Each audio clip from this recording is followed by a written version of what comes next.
বাংলাদেশের সর্ববৃহৎ রাজনৈতিক দল আওয়ামী লীগকে ঠেকাতে না পারায় মোহাম্মদপুর থানার 2 পুলিশ কর্মকর্তাকে শাস্তির আওতায় এনেছে অবৈধ ইউনূস সরকার।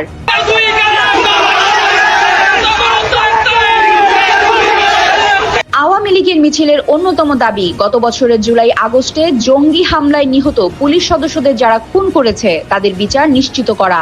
তাই প্রশ্ন উঠেছে, যখন আওয়ামী লীগ পুলিশের জন্যই রাস্তায় নামে, তখন কিভাবে আশা করা যায় সুস্থ মস্তিষ্কের পুলিশ সদস্যরা আওয়ামী লীগের মিছিল ঠেকাবে?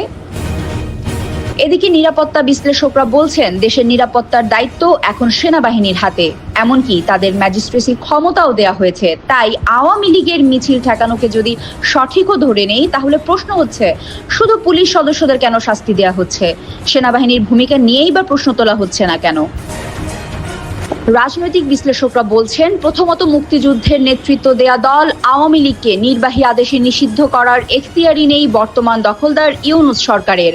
সেখানে সর্ববৃহৎ রাজনৈতিক দল আওয়ামী লীগকে ঠেকাতে না পারায় পুলিশ সদস্যদের বিচারের আওতায় এনে সেনাবাহিনীকে ইন্ডিমিনিটি দিয়ে সেনা ও পুলিশকে মুখোমুখি দাঁড় করিয়ে দিল কি অবৈধ ইউনূস সরকার?